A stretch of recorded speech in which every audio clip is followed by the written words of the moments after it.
about our ability to achieve great things, but also about how the role that the state was playing, in a sense, frustrated that potential and frustrated our ability to deliver it. And this is going back to the 70s, particularly to the time of Indira Gandhi, when I think in many ways Indian governance was at its most challenging, and when we were in a way struggling the most.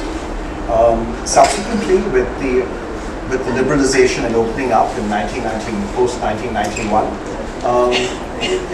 the conversation changed, and it changed to something that was much more positive, much more optimistic about the future. And all of this was in my head when I came off a year as president of CTIER in 2016-17, and that year, which involved a lot of engagement with the Indian government in Delhi, the government of various states, some local governments, some international governments.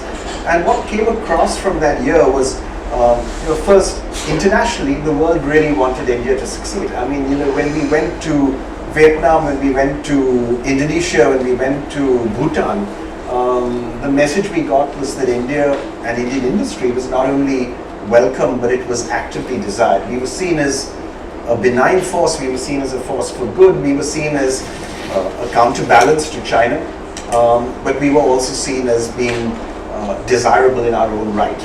And when I went around and met people in government, I met people who were very committed, I met people who were very hardworking.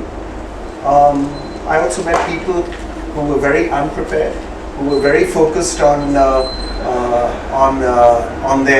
how they appeared as opposed to what they were actually doing, and I just felt that there was the same sense of potential, but the sense to some extent of frustrated potential. And then the third thing that came together with this was the pandemic and zero travel, and I was used to traveling almost every week. And so come March 2020, I realized I was going to be in Pune a long time. I didn't realize how long. But I said, if I don't write the book now, when will I write the book? So I started writing in April 2020 and finished about a year later. So it was those three things coming together. It was the opportunity that the pandemic presented. It was this growing conviction from when I was a child. And my experiences as president of CTIER. Before I forget to ask you this question later, I think it was Montek Singh Ahluwalia who admires this book, the former Deputy Chairman of the Planning Commission and the architect, in fact, of the reforms, one of the main architects of the reforms in 1991, who, I think it was him who said in the session you had at one of the think tanks in Delhi, that he hoped you would write a diary of your time as president of the CII, because what we don't get here is the detailed insights and the detailed frustrations. So this is a quick question before we go back to the main theme. Are you going to write your? I think you're not. So actually, I refer in the book to the fact that I kept a journal and entered what happened each day that I was president of CII, and I not only entered what happened, but I also entered how it made me feel. Both the things that really enthused me and the things that you just shake your head and say why, and I can give you some of those examples if you want later on. But some of the more amusing incidents are in the book, and I use them as an illustration of both promise and struggle. We can't be positive for the whole of the next. So to answer your question, will I? Yes or no? Honestly, I don't think it'd be very interesting. I mean, it wouldn't be. No, it depends what you write. I don't think it'd be very interesting. I mean, I think it's more interesting to use some of those incidents. Hands up to those who think you should write the memoirs. Yes. There you are. You've got the vote. My friends will read anything that I write. And so will Sandra at the back. Dead on. We can't be positive all the way through the next 45 minutes, so let me tease you on something. when I went to India first 40 years ago for the Financial Times, the headlines were full of poised for takeoff. India's poised for takeoff. Forbes Marshall's poised for takeoff.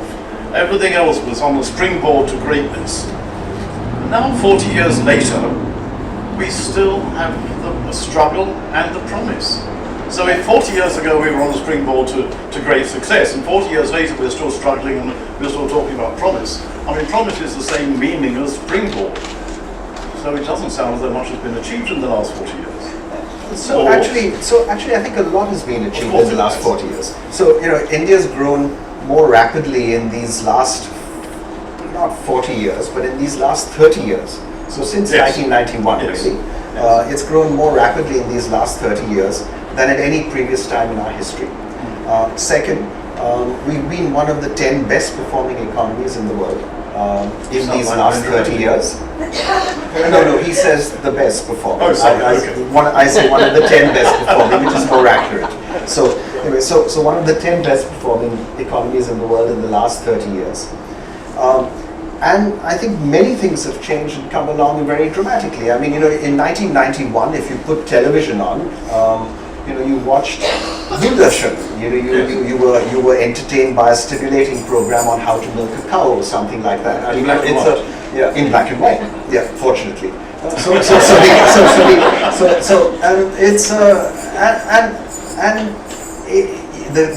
What you could buy in shops was very limited. It was limited entirely to what was produced in India, pretty well. And all of that has changed. And today, and not just today, but for the last 10 years or so, everything that you wish to get, you can find in India. Our airports have gone from being really dreadful places to being, if you don't mind me saying so, a lot better than Heathrow and almost any American airport today. If you look at what's available in markets, it's what you can get anywhere in the world. And Indian industry has changed dramatically. The rise of many firms that have gone from being really subscale firms making products that you could only sell in India because you couldn't compete with them internationally. You can now see Indian firms operating in places around the world. I mean, you have Tata's as the largest manufacturing employer in the UK, and I think one of the largest private sector employers in the UK after the supermarket chains. It's all of this is a development of the last 30 years. So I think we've done a lot. Why isn't the book? Why the struggle? Why isn't the book called India's Brilliant and will do even better? Because rather than the struggle and the promise, which is still. So because you obviously feel that there's still a struggle. Oh yeah, without question. We could have done even better. So we've grown, in these last 30 years, we've grown at between 6 and 7% year on year. The world's most rapidly growing countries, if you take China in the last 40 years, growth rates of 9 to 10%. If you take South Korea from 1960 to 1990, growth rates of between 8 and 10%. Taiwan in that same period, about the same. That's what India needs to achieve. And for a 30-year period, we need to grow at rates of 8, 9, 10% year on year for 30 years. Because that's the only way in which we will be able to actually lift the median Indian to a standard of living that is much more acceptable. So that's what we need to do. But so we've achieved. So what we've achieved, what we've achieved is good.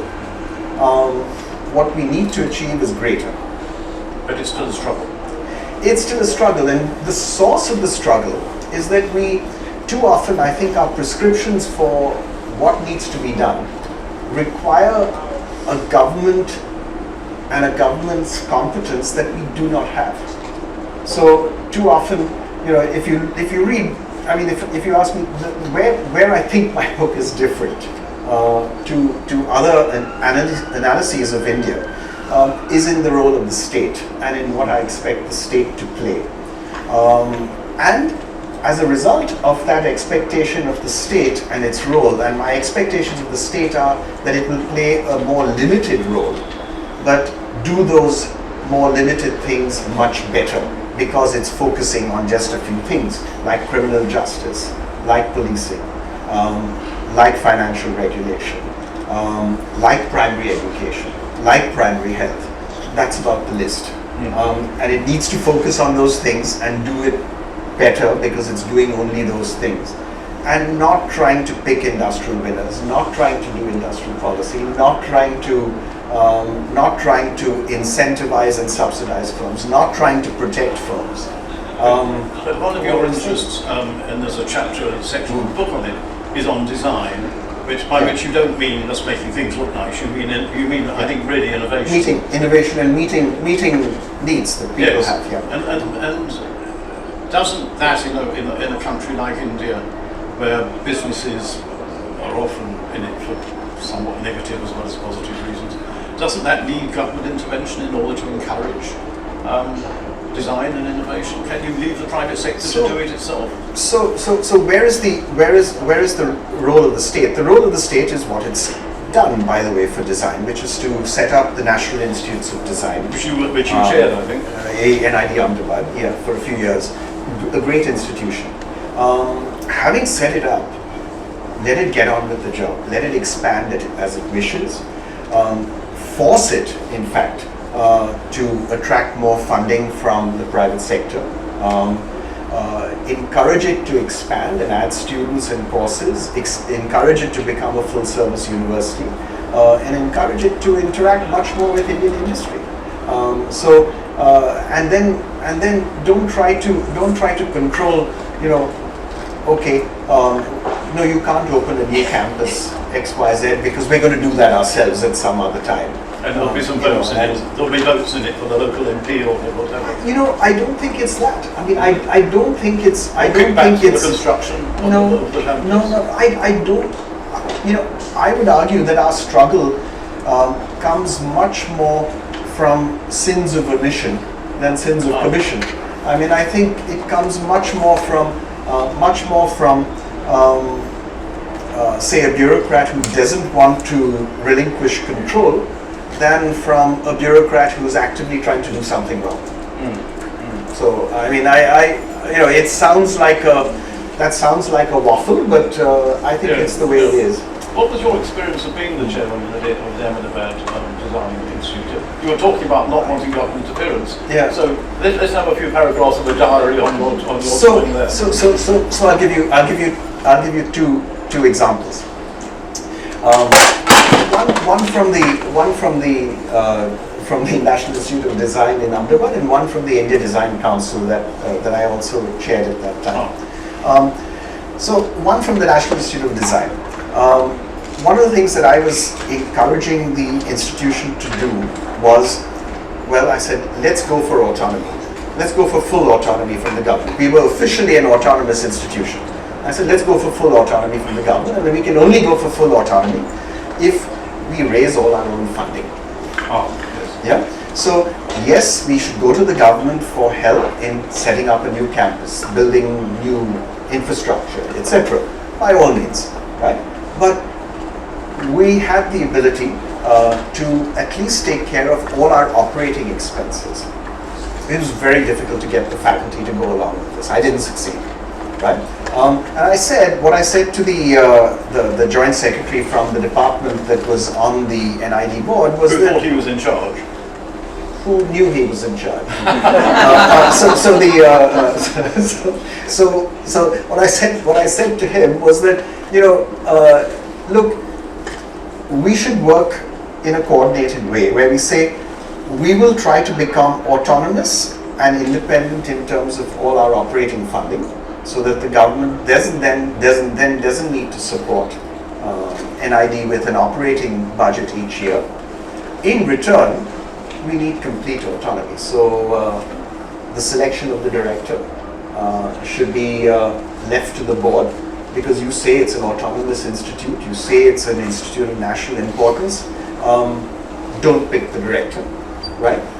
The succession of the board itself should be left to the board to put the right mechanisms in place for nominations and so on.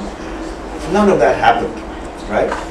Because in a sense, both were quite comfortable with the way it was, which is, as a faculty member, I'm assured of half our operating budget coming in from the state, and the department was comfortable having this institution that it could control.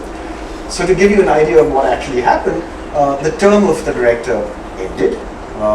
He finished his second term. A new director had to be selected. As always, the committee that was formed very late. And we met, we selected, we had to select 3 candidates and rank them. We did that. Nothing happened. The director's term was running out. And the board didn't have the power, and the department didn't have the power to extend the tenure of the director by 3 months. So the director's term ended, and the senior most faculty member was made acting director for 3 months, to the surprise of the board, the retiring director, and the faculty member who suddenly became acting director. He had 1 day's notice. I mean, this is one of the leading education institutions in the country, and if you try to control how it will operate, you damage it. You do not actually build an independent institution that will be successful because it's standing on its own right. So that's where our struggle comes from. It comes from this this role of a state which is not malign, but it's not competent. And if you expect, the extension, by the way, couldn't be cleared by the department. It needs to be cleared by the Prime Minister's office. The Prime Minister's office has other things to worry about, like Chinese troops on our border. It doesn't need to worry about who is going to be the director of the NID in Ahmedabad, for heaven's sake. And I think when we try to micromanage and control in such an extensive way, we end up tripping everything up, and that's where our struggle comes from. I had no idea when I asked that question that we would get such a graphic example. I really didn't. We had Naushad gave me a lovely lunch yesterday, and we chatted through what we were going to talk about. And you didn't ask me that question yesterday. and you mentioned design, and I therefore decided to pick it up. And there I thought, let's have a bit of your diary. If you wrote the CIIE, I won't go back to that. Which were those years when you were doing that? This was 2016 to 2019. Okay, would it have been different under the previous government? No difference. So even though this government is... So I'll tell you one thing that would be different. So I selected... You had a chat with the Prime Minister about it? No. I selected a particular speaker as the convocation speaker, and the government didn't like the choice. So they didn't tell me. They told they phoned the director, and they said, "How can you pick the speaker? He's a critique of the government." So the director said, "What should we do?" So I said, "No problem." I said, "Please ask them to write to us with what their concerns are, and we will respond." No letter. Because what are they going to say? How are they going to write this, right? What is their basis for objecting to someone who's a real? I think he's a national treasure. No, you can look at who the speakers were, and you'll figure it out. He's speaking here tomorrow morning, by the way. Sorry while I tune out. You asked the question while that's an example, if you like, which I don't think would have happened under the previous government, which did this time. But by the way, we went ahead. He gave a wonderful graduation speech. He didn't mention the government.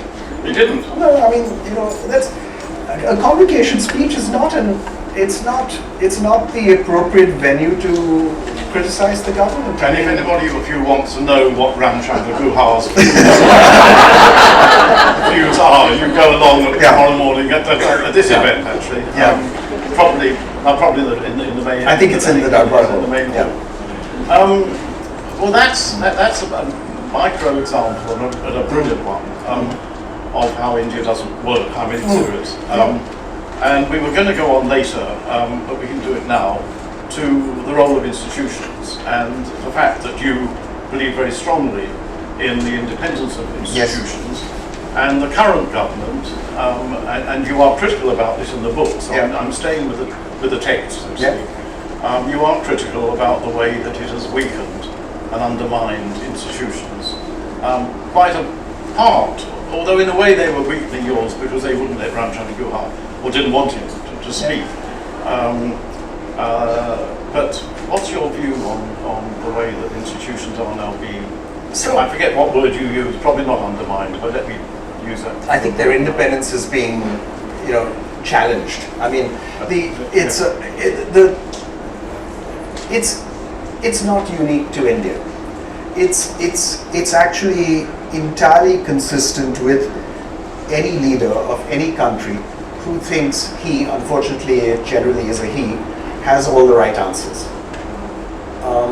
And sees independent institutions as something that's coming in the way of them making the right things happen that they've been popularly elected to do for the country.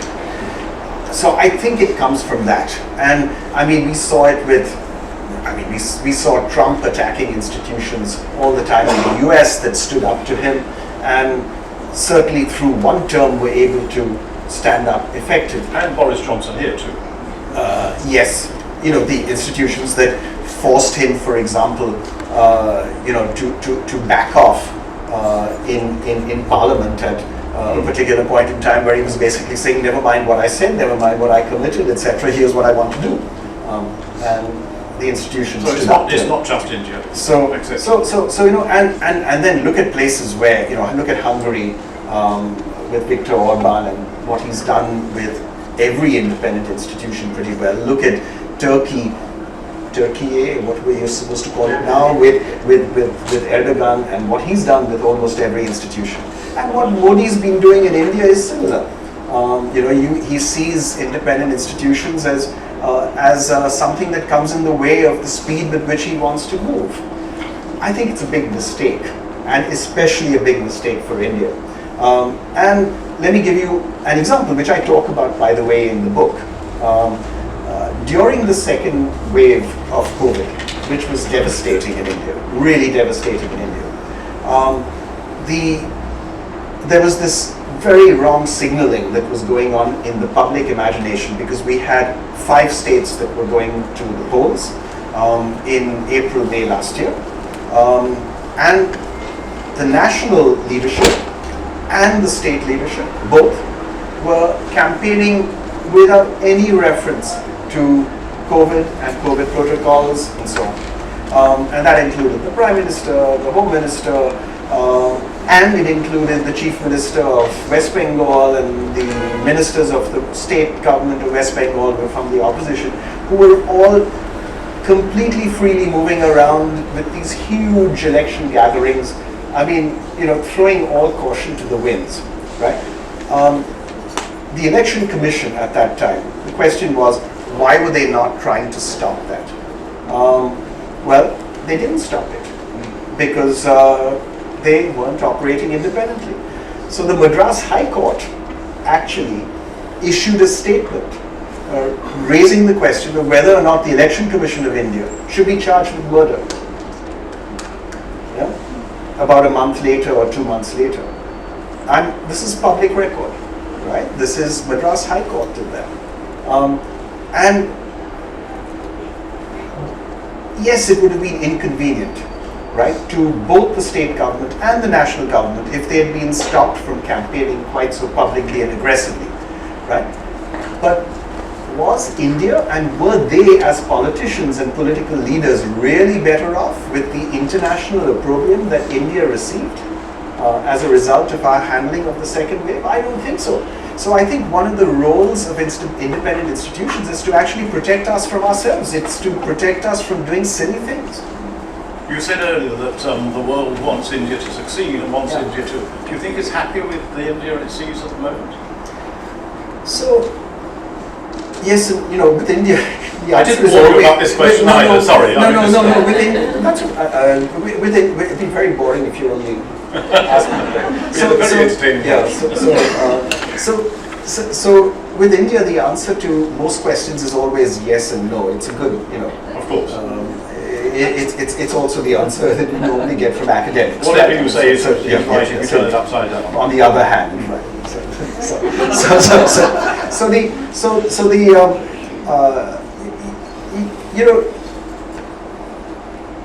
I think if the world looks at India today, they see a country that is increasingly significant in world affairs, partly because of its economic heft.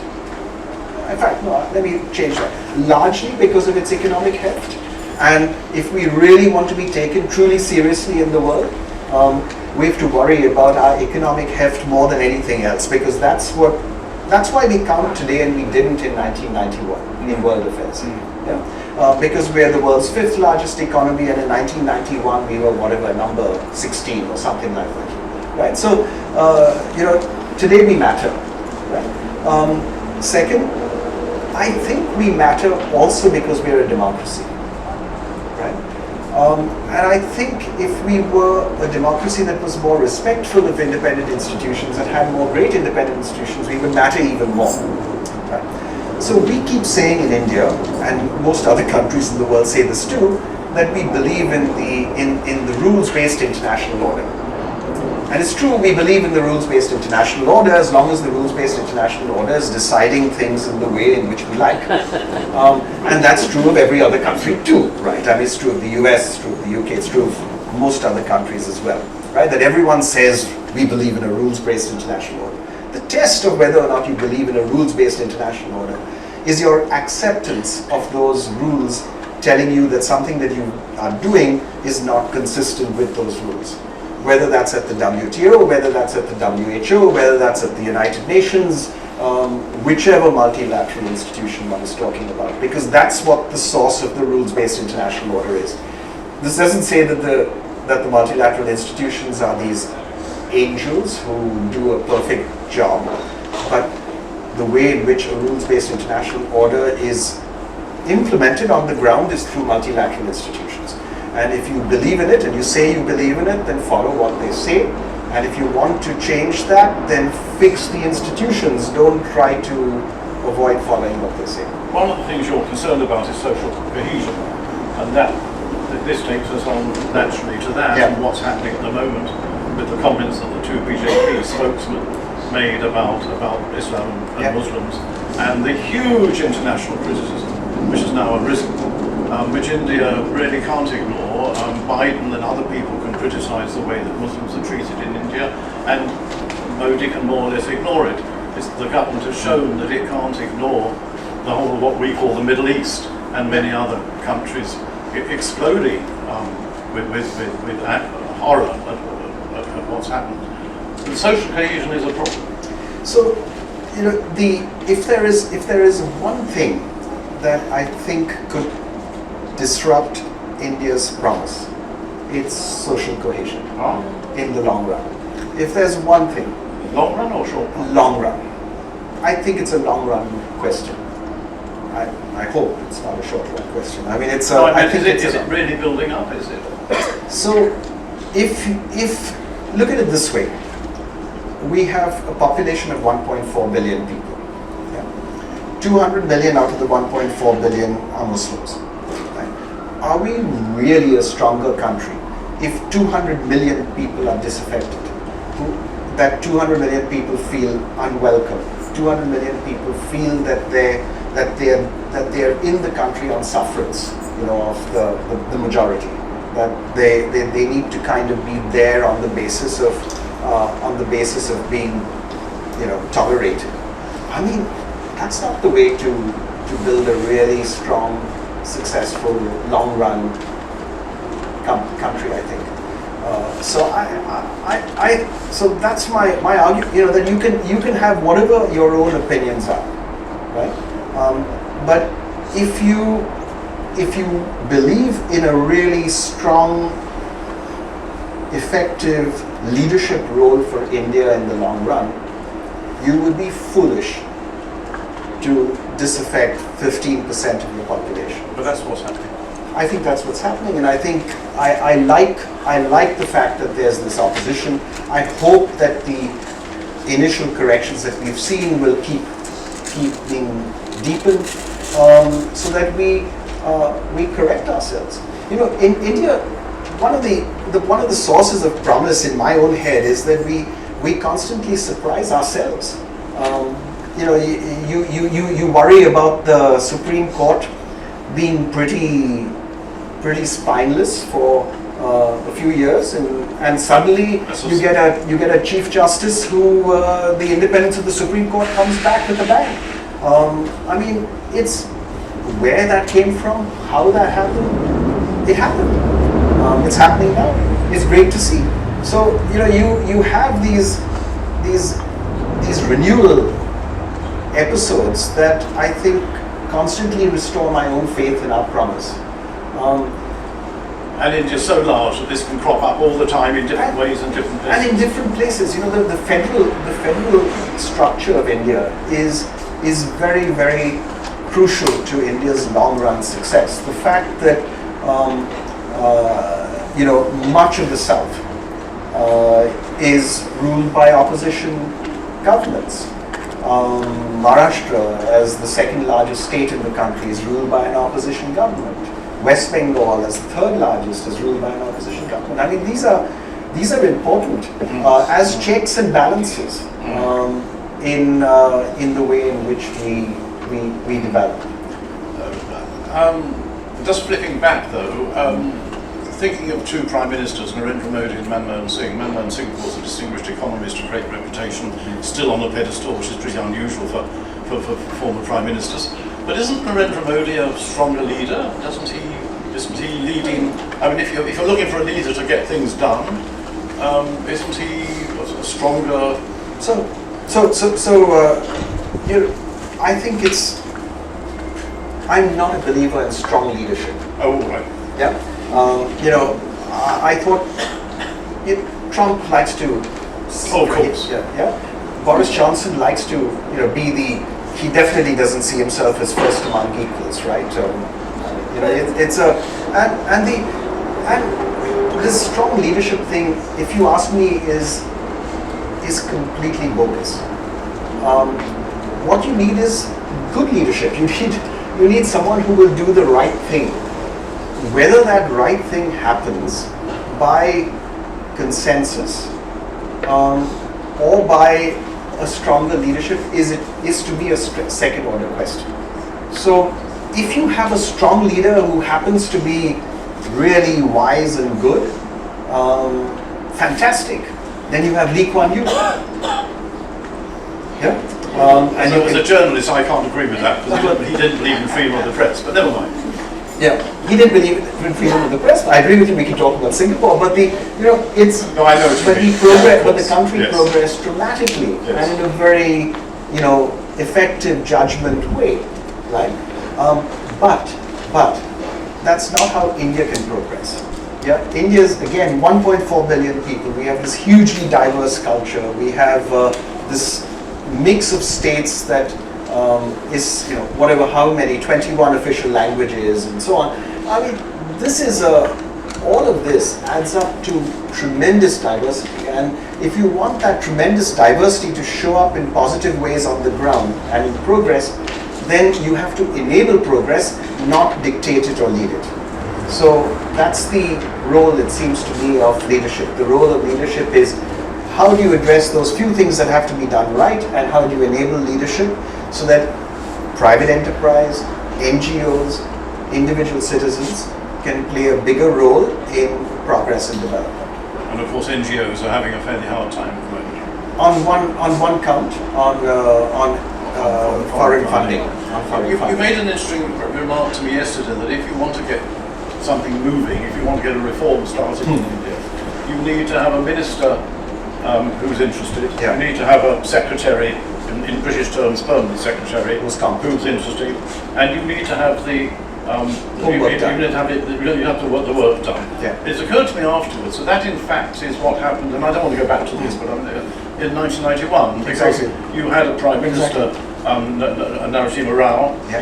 he found Manmohan Singh, And he you found found Montek Singh Ahluwalia, and Montek and other people in the late 80s had prepared the reform, so it was actually already. And CII played a big role. And CII played a big role in 1991 too, in terms of the actual changes that were needed and making Yes. sure that they would be accepted by Indian industry more broadly. Yeah. And I think that was an essential element. With Taran Das, who was then With Taran Das, yeah. the Secretary General. Yes, that's right. Director So I think those three things lined up perfectly.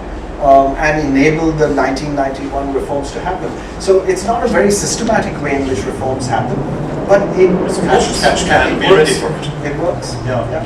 We're going to open up to questions in a moment or two, but before we do, I just want you to tell a story which is in the book, which I think is very interesting. I mean, you talk about the need for minimal government and also for the role of companies and other parts of society to help things along. And there's a fascinating story in here about how your company encouraged education for girls.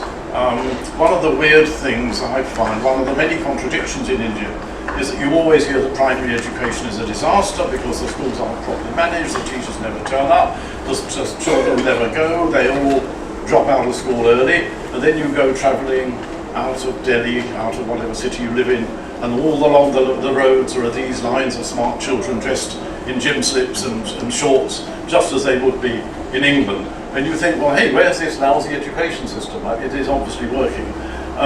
But you helped it to work in Forbes Marshall. So just tell us that story. Sure. So it's one of the challenges in rural India is with the education of girls when they get somewhat older. So after they finish primary school and enter secondary school, the secondary schools tend to be more remote because there are fewer of them. So every village, for example, will not have a secondary school. How do they get to those secondary schools? They get to those secondary schools by walking. Now, if there are 3 or 4 girls from that village who are going to secondary school, they walk together for their own sort of security. That's what you see. And that's what you'd see. Right? If you have a single girl from that village, and there'll be a lot of pressure on her, and she herself will feel somewhat insecure because very often you have to walk an hour in each direction to get to the secondary school. And so what tends to happen is that the girl drops out of secondary school. So the Forbes Marshall intervention has been actually very simple, and it's very, very actually inexpensive. All that we do is we arrange transport for the girl to get to school. If you want to know how much of a problem it is, in that particular part of Pune district, I think I have the numbers in the chapter, but over half of all the girls drop out of school. And we went and visited one of these villages, and we met the girl that we were supporting, and we met also her elder sister. She was 15 and her elder sister was 16. The girl who was 16 had dropped out of school, and the only prospect for her was to be married and maybe go to work in domestic service through some contact in Bombay or something like that. For the girl who was 15, if she finishes school, actually now is almost finishing, she could then get a job with a Tata Auto Components factory that was literally within sight of the village. But the factory needed everyone to have finished school, finished high school, finished their 12th standard. And so you have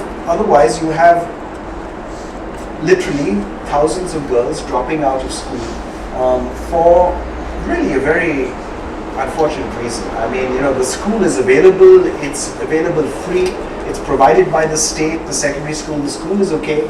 Yes.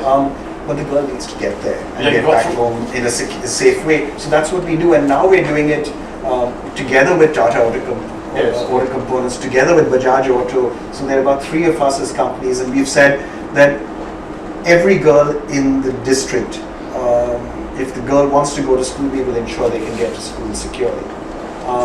And it doesn't cost much. You're talking about, literally, you're talking about, the probably less than maybe 100 or 200 pounds a year. What do you say here? 8,000?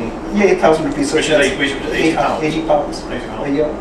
Yeah, and you had 300 girls from 40 hamlets within 15 kilometres of the school, and it's probably much more now. It's much more now because we've now got other companies working with us on it, and so the message, if you like, is that if the government does less and does fewer things, then industry needs to do more. Yes. And NGOs need to do more. But of course, I mean, Bajaj and Tata and Forbes Marshall are 3 of the more caring companies. Yeah, but we're not alone. We're not alone. And I think we need to encourage more companies to do that. Right, questions? Oh, wow.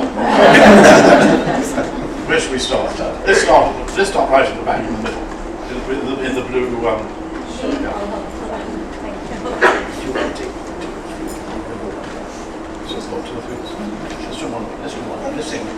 Naushad, quick one from me.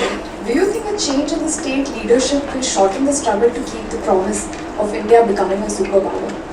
The change in the state leadership, in the current political leadership. In state leadership or union leadership? The union leadership. I don't think that's what we need to look for, honestly. I think we should just look for a role that the government plays that is focused on just those few things that only it can do. Because it's very easy to get into the trap, it seems to me, of wanting this strong, wonderfully wise, tremendously progressive leader as the only way in which the country can progress. And I really don't think that's what we should look for. We should look for a limited state role where it plays an essential role. And then it enables institutions and individuals and companies and NGOs to function. Let's have the next question there, and then we'll move to another. Yes. Yes, no, you please, yes. Hi, my name is Dr. Sanjay Sen, and I'm asking this question as a visiting fellow in strategy, Loughborough University. A few years ago, Dr. Nirmalya Kumar did a very interesting study on innovation. And what he found was that, Indians were relatively weaker in innovating, and this goes back to your point about design and innovation. But when the same Indians worked in global delivery centers, or they innovated for global organizations, they were absolutely brilliant. Now, he presumably linked it to a cultural issue, to the support from the organization, innovation culture. But if I put that in the context of the struggle and the promise, which I think is a brilliant caption, as a context setter, do you think that scenario has changed over the last 5 years? And is there a promise here? Which I think the answer is yes. But what is the nature of the struggle? So in terms of investments in innovation, the key thing is indeed not the people. The people are just terrific, and you see this with Indians who go and work for companies both in India and around the world. The key is how much do companies invest in innovation, and where does the state invest in science? Those are the 2 questions, and there's a chapter on each of those in the book. One is on in-house R&D, which is really where it needs to start. And Indian industry invests about 0.3% of GDP in in-house R&D against a world average of 1.5%. So Indian industry needs to scale its investments in in-house R&D by a factor of 5. So that's the first challenge, because if you do that, you will address that problem very dramatically. Yeah? And second is the state does science in autonomous government R&D laboratories instead of in the higher education system, which is where much of the world does it. So total investment in higher education, R&D in higher education, in Indian universities as a percentage of GDP is 0.05%.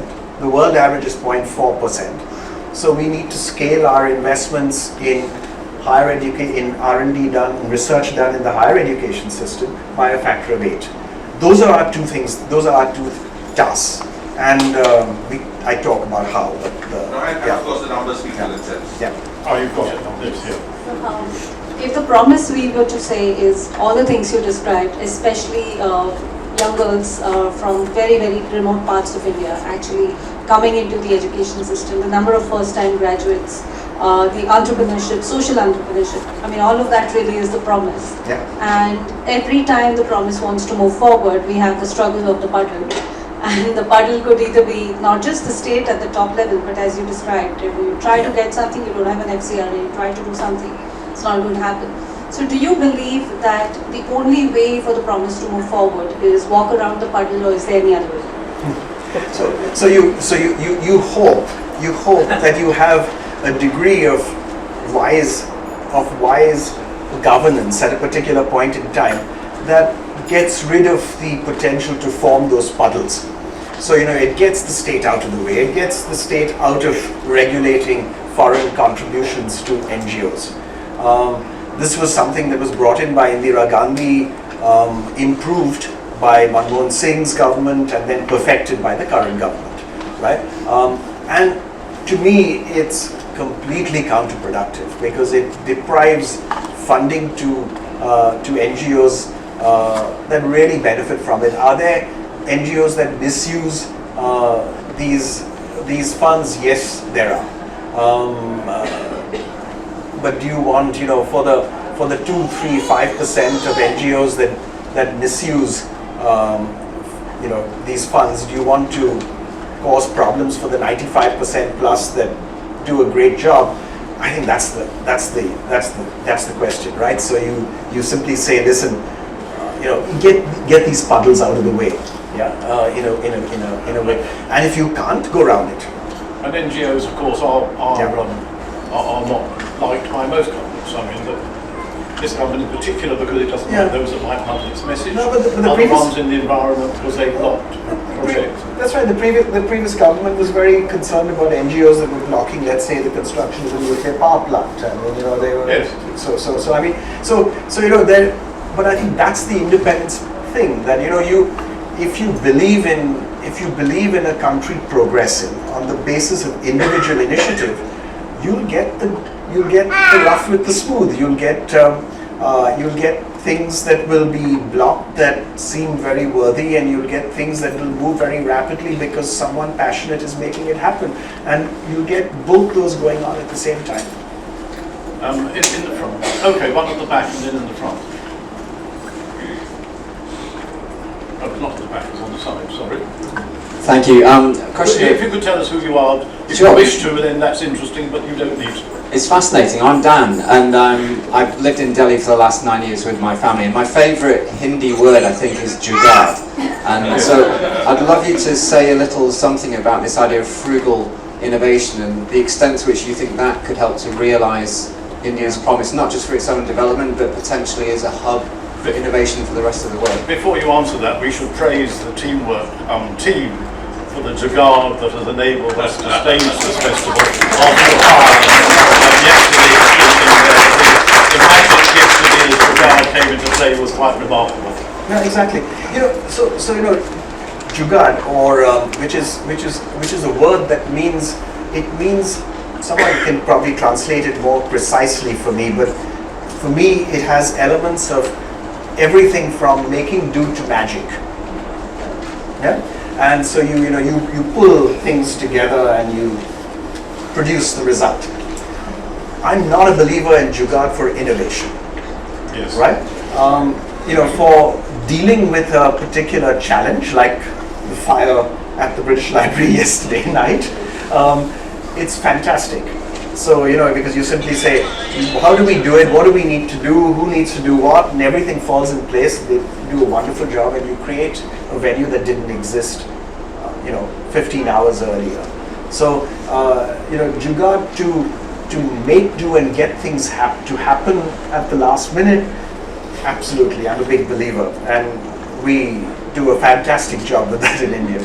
For innovation, I think innovation is not a short-run game. It needs to be a long-run game where you mix short-run effort and results that you're after with much longer-run investments and the creation and building of capabilities.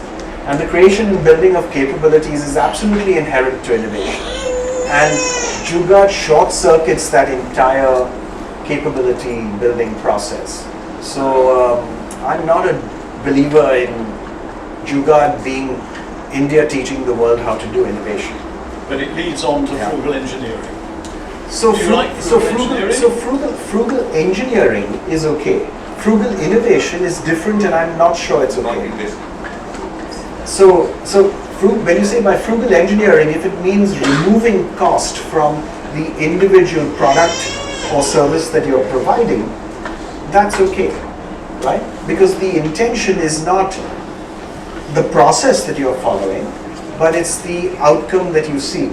And if the outcome you seek is frugal, that is a way of providing access right down the bottom of the pyramid, which is wonderful and something that we should all try to do. Frugal innovation is not the way to get there. Because frugal innovation, if you start taking shortcuts, you might end up with a second best solution that actually doesn't get you all the way down to the bottom. Okay, so the Tata Nano car, which had 3 nuts on the wheels instead of 4, and didn't have a boot that you could get into, without us tempting you to be unkind about your friend Ratan Tata. The Tata Nano car was as a technical innovation, it was extremely powerful. Right? It was a good example of frugal engineering, a very good example of frugal engineering. It was not an example of frugal innovation, by the way, because they invested a lot in the car. Right? And it was a miserable failure when it came to marketing, because if you position a car as the world's cheapest car, and cars are aspirational goods, who wants to buy the world's cheapest car? So I mean, you know, country where the youth exactly. aspiration. Yeah. Okay, one last question, briefly, if you could, please. I'm not sure if you're going to introduce yourself, but you're a regular at all the Jaipur Military Festivals in London. Naomi Kalagaro, a freelance researcher and a passionate Indiophile. Thank you both for a most wonderful conversation. It's been riveting. I often feel that India, it fails to fully recognise and capitalise on some of its past knowledge. And I feel that many of the problems in the world could be solved with reference to the Vedas, the knowledge of Gandhiji, and the knowledge of Rabindranath Tagore. I just wonder, it's a huge subject, but I just wonder if, in the brief amount of time we've got left, if you could touch. I'd be happy to talk further, because there is enormous relevance to the problems of the 21st century that these 3 sources really do meet the needs of the world. So I mean, I'm certain I will not do justice to that question. But let me have a small crack at it and give one specific example, which is in the book. Is there much that we can learn from the essence of the Vedas, Gandhiji and Tagore? I think absolutely. If I just take Tagore, right? I mean, his ability to both be completely Indian and completely worldly at the same time, I think is something that every country in the world would really benefit from today, right? Where you extend and invest in and believe in your own culture, but as he said, you keep your doors and windows wide open so the best in the world blows in and you benefit from that best in the world. So I mean, just to take one example, I think there's so much that not just India today, but the world can benefit from that approach to whether it's education or the way in which we live our lives. The specific example in the book is on design.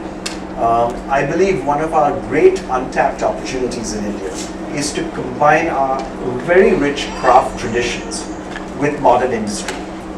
We operate in different worlds. So you have the world of modern industry and products, modern products that we make, and then you have the world of the crafts. And the crafts are all about finish and techniques, some of which are quite unique. And in industry, we're trying to figure out how to improve finish and how to come up with more innovative techniques. But the people who work in modern industry and the people who work in our craft traditions do not talk to each other and live in different worlds. And if we can somehow bring that together, I think we could build some really world-leading enterprises. So it's an illustration, if you like, of that. We've got to finish. Thank you, Naushad, and thank you everybody for coming here. I think what we've heard is restoring India's potential, which is what the summit is. Thank you all for coming.